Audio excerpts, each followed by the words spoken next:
Ocorrência grave. Terminada a entrevista, Francisco recuperou a serenidade e dirigiu-se ao lar, meditando a respeito da conduta que lhe foi proposta em relação à alienação moral que se lhe fizera dura provação nos últimos tempos. Portador de grande sensibilidade, embora confiasse na divina ajuda que nunca falta, receava um desfecho trágico quando tomasse a iniciativa de interromper o intercâmbio nefasto. Utilizando-me de um momento disponível do amigo Vicente, interroguei-o, objetivando discernir melhor em torno da pendência inquietadora. Por que os médiuns? Inquiri interessado. Normalmente se apresentam portando problemas graves? No caso particular do nosso Francisco, tendo em vista a sua existência correta, por que o desafio que ora o inquieta? Com serenidade e sabedoria, o bondoso guia esclareceu. Não são os médiuns, conforme sabemos, criaturas especiais, destinados à galeria espiritual dos eleitos, como seres venerandos. Normalmente, são espíritos muito comprometidos que dispõem das faculdades medianímicas para mais servir, reequilibrando o psiquismo desarmonizado ao impacto das ações incorretas. Vitimados pela consciência culpada, experimentam os conflitos que defluem das atitudes exorbitantes que se permitiram.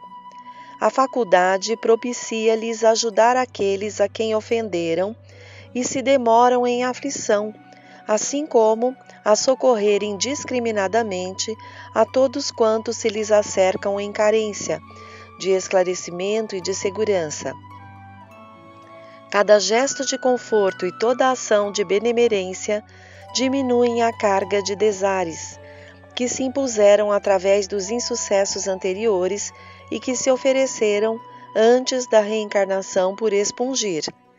Conhecendo que o nosso caro amigo foi irresponsável no comportamento sexual, seduzindo pessoas ingênuas e, logo depois abandonando-as, sofre hoje limitações na área genésica que se lhe transformam em terapêutica providencial a fim de servir-lhe de disciplina corretora.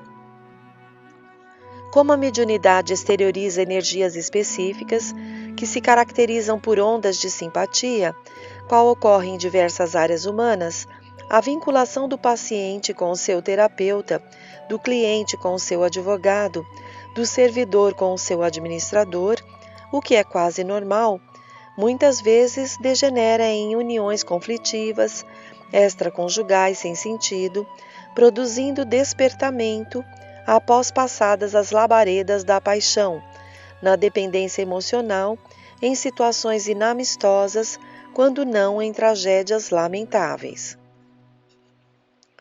Nosso Francisco deverá permanecer com o espinho na carne, transformando as energias criadoras do sexo em construções do bem e da caridade. Haverá algum vínculo entre a senhora perturbada e o nosso companheiro? Não necessariamente, respondeu gentil. Toda a ação se direciona ao equilíbrio cósmico, mantendo-o ou desarticulando-o. Assim sendo, a recuperação dá-se em relação às leis da vida e não particularmente a cada indivíduo que se sente prejudicado. Eis porque o perdão oferecido pela vítima a ela mesma proporciona maior bem, porquanto, desvinculando-se do ressentimento gerador de muitos distúrbios, o ofensor, mesmo desculpado, permanece devedor até o momento em que resgate o mal que praticou. Assim sendo, ocorrem fenômenos negativos, nos quais acontecimentos de vária ordem se transformam em títulos de cobrança, que solvem os comprometimentos que se lhe submetem às injunções liberativas. Nossa irmã é acidente natural de percurso, utilizada por mentes desencarnadas que a manipulam nos quadros da sua leviandade e que pretendem dificultar o ministério do médium, criando perturbação e desídia em nossa casa, fiéis ao programa de desafio e agressão a que se propõe o chefe, como sabemos. Indiretamente, ela se elege cobradora, desnecessária à lei de harmonia, tornando-se, por sua vez, vítima da própria luxúria. Se mantivesse em outro campo de conduta moral, provavelmente se sentiria tocada pela simpatia do jovem, transformando-a em amizade enriquecedora ao invés de aflição degenerativa, o que lhe faculta sintonizar com o comparsa desencarnado. Haverá, voltei a indagar, perigo de uma ocorrência suicida conforme a sua ameaça, com extravagante caráter de chantagem? É imprevisível, rispostou meditativo. As criaturas insensatas reagem quando deveriam agir, assumem posturas quando contrariadas, as mais extravagantes, porque são acionadas pelos instintos, abandonando as diretrizes da razão. Não obstante, estaremos buscando auxiliá-la com os recursos ao nosso alcance, interessados, como nos encontramos, em ajudar a todos. Porém, não podemos violentar o livre-arbítrio de criatura nenhuma. Quem pretendesse ascender, facilmente recebe ajuda para erguer-se. Da mesma forma, aquele que prefere os pauís, com igual liberdade, ali se demora. A decisão, portanto, é de cada pessoa, conforme as luzes do discernimento que possua. Silenciou por momentos e, mudando a entonação de voz, propôs-me: visitemos a nossa querida irmã Raulinda. O trânsito da casa espírita até a residência da médium, instável e duvidosa, sucedeu em tranquila reflexão de nós ambos. A noite respirava paz e os passantes eram escassos no bairro da cidade grande. Quando chegamos ao quarto da moça, nos deparamos com uma cena inesperada. Tomada de compulsivo pranto, apresentava-se agitada e envolta em densas vibrações de sensualidade. O seu adversário desencarnado agredia-a com inusitada violência, blasfemando, acusando-a. O irmão Vicente, que certamente conhecia a longa trajetória de ambos litigantes, explicou-nos. Conforme já conversamos, Raulinda debate-se no conflito em torno da sua problemática de saúde, buscando entender-lhe a gênese, se de natureza fisiológica ou mediúnica. Tratando-se com um esculápio de formação moral vulgar, esse incutiu-lhe na mente que a sua enfermidade possui raízes histéricas e que somente através do relacionamento sexual poderia ser solucionada. Acostumada à sedução e percebendo a insegurança, a inquietação da cliente, vem encaminhando todas as conversações nesse sentido, candidatando-se ele próprio à solução.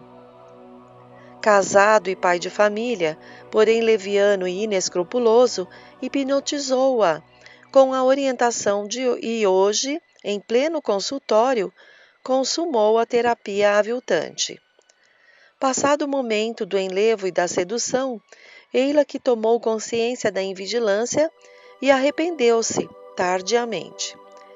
Como o caro Miranda se recorda, temos tentado auxiliá-la com esforço e intensidade de amor em várias oportunidades. O matrimônio estava na pauta da sua reencarnação, a fim de que o adversário desencarnado lhe voltasse aos braços na condição de filho, para que o amor santificado resgatasse a loucura do passado. Desatenta e apressada, resolveu aceitar as propostas infames do médico e, conforme o imperativo das leis soberanas, tornar-se-á mãe. Colhido pelo inesperado e atraído pelo fenômeno biológico da fecundação, o seu inimigo, percebendo que se encontra imanado ao ovo, em razão de haver se vinculado ao gameta masculino mediante o processo automático do renascimento. Essa a razão do seu desespero e agressividade, ora exacerbados. Tombou nas malhas magnéticas da própria armadilha. O que aconteceria por amor, a imprevidência produziu pela violência.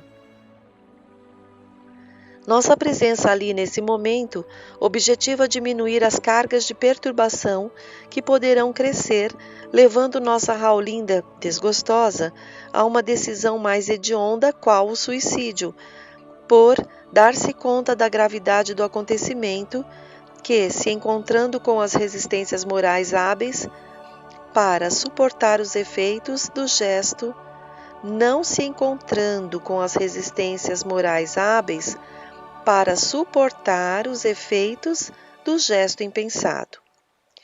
Oremos. A irreflexão é responsável por muitos males que afligem o ser humano, que passa a sofrer danos que não se encontram programados na sua ficha kármica. Fatalmente destinado à plenitude, a sua jornada é feita etapa a etapa, mediante o livre-arbítrio, que se torna um excelente direcionador do destino. Quando a opção é correta, acelera a marcha e, quando é equivocada, retarda, aprendendo pela metodologia da reeducação a discernir o que deve fazer e como realizá-lo, passando a agir com acerto. Não obstante, quando gera dificuldades para si mesmo, sofrendo com as resignações e amor, elas se lhe tornam elementos vitais para a libertação. Raulinda, deixando-se fragilizar pela dúvida em torno das questões espirituais e estimulada pelo passado à preservação das paixões primitivas, permitiu-se tombar na cilada da insensatez. A ilusão do prazer sexual, no entanto, sem o amor que lhe dá harmonia, é qual incêndio voraz, sempre fugaz e destruidor. O ser desperta dele insatisfeito, sob a carga dos efeitos que lhe cumpre então conduzir, amargando reflexões e às vezes revolta contra si mesmo. Certamente o médico leviano jamais assumiria a paternidade, justificando-se e acusando-a, transferindo a responsabilidade para outrem, como de hábito acontece. É comum a queixa em torno da não proteção divina àqueles que sofrem. Esta, porém, jamais falta, chegando sempre antes da consumação do mal. Entretanto, quando a invigilância desencadeia o drama, torna-se mais difícil deter-lhe o volume, que é resultado das ações irregulares do início. O caso de Raulinda encaixava-se na tese da proteção superior. Não lhe faltaram demonstrações de afetividade de ambos os planos da vida, as evidências da imortalidade, da interferência mediúnica na sua existência.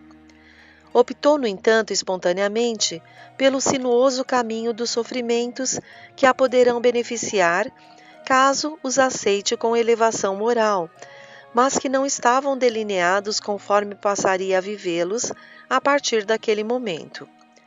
Nesse comenos, observei a concentração do irmão Vicente no adversário espiritual da nossa amiga, e, acurando a atenção, pude também captar o que se passava. O inimigo, sentindo-se aprisionado pelo zigoto, que dava continuidade ao fenômeno da mitose celular, esbravejava, tentando mentalmente romper o vínculo magnético entre ele e o futuro corpo somático, para produzir a anulação da vida física.